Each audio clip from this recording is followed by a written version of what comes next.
What's up, gamers? It's your boy Will from iwillcrypto here, and let's talk about Ember Sword for a second. This is a game that I am really looking forward to. Being a RuneScape childhood fan myself, gaming that for hours and hours, I'm really looking forward to what Ember Sword will bring to the Web3 market. Being a player-owned based economy and slaying bosses, man, I can't wait to play it. And they recently announced some big changes and news for us, acquiring a new leadership team with, amongst them, they have experience working with big gaming companies like Blizzard, Riot Games, etc. We will look into that. First off, though, I just wanted to mention, if you're looking for a gaming podcast talking about Web3 gaming, I recently launched a podcast together with my co-host, Annie Knows, and TSG, and the link for that is down below in the description. With that said, let's jump into Ember Sword and the news that they just announced. Alright, so there are three things I want to talk about. First off, let's start out with the big news, and that is the new leadership team. So they announced it here, and we can see Bright Star Studios, the creators behind Ember Sword, appoints leadership team as it prepares the studio for next stage of global growth. Dang.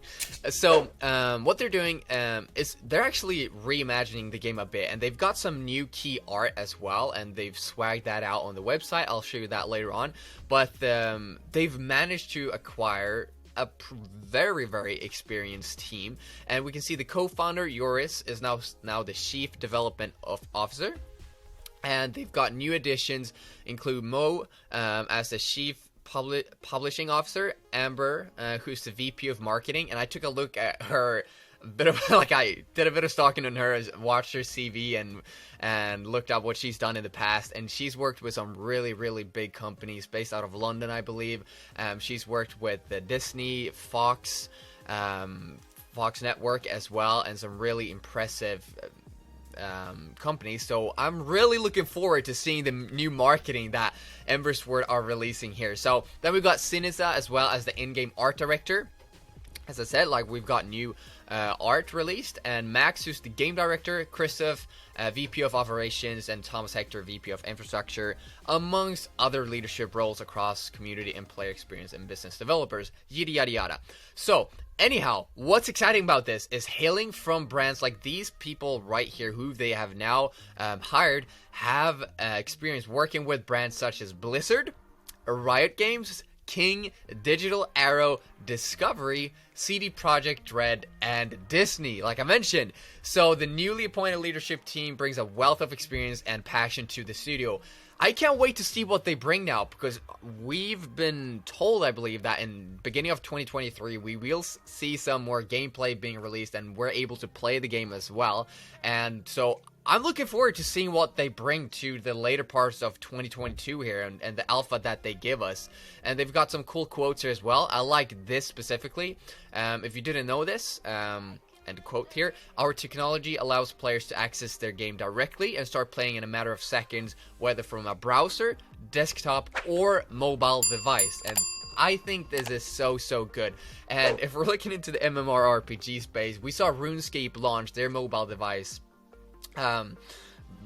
platform, whatever you can play from your mobile, and they did it so well, and it's been a game changer. RuneScape has been so easy to play on your mobile, and I am sure the numbers back that with the amount of players who are now playing on the bus or watching TV, whatever. You don't need your laptop or your desktop in order to play the game. So I think that is huge, especially since mobile gaming is the forefront of gaming. It's nuts. So that is the new team that they've acquired. Let's take a look at this as well, though. I wanted to mention as well the Immutable X Migration, which will bring massive speed and responsiveness for transactions, increased accessibility, improved security, and the ability to pay with a credit card, huge for Web3, and much more. So if you've got any questions about how to migrate your assets and all of that, I'll leave the link down below in the description for a quick tutorial. It's really simple. You've got tutorial here, but they also made a video, and I'll link for that below. It's on YouTube as well. So new leadership team, IMX Migration, and as well some new key art. And they've swagged out the new website here as well. So take a look at this. I'll leave, of course, a link down below in the description. And if you're new to Ember Sword and not familiar with it, you can read up on it here. And of course, I've got more videos coming, so make sure you do subscribe for all the good Web3 gaming stuff. And you've got the different nations, Solarwood, Severin, Duscaron, and Edisau. And you can read up about more of the stuff, the trading, the environment, true ownership. You can buy land as well if you'd like. And that's basically it. So, you guys, I'm excited about this because not only is this good for Ember Sword, but this is really good for the whole Web3 gaming industry as a whole. Being able to acquire marketing people like Amber, who's got such big experience, and the new leadership team with Blizzard, Riot Games, etc., with years of experience from that, is really key, and it's good for the whole gaming community in Web3. So I'm bullish on that. I think it's only good, but do please let me know your thoughts down below. Let me know your thoughts on this and your thoughts on Ember Sword. Is it a game you're looking forward to playing? Because dang, I am looking forward to playing this game and being an active member in the community. So with that said, I appreciate you watching. Make sure you subscribe for more Web3 gaming content. Check out the podcast I'm running as well with my 2 other co-hosts, like I mentioned. The link for all of that down below in the description. Thanks for subscribing, enjoying the video, and I'll see you in the next one.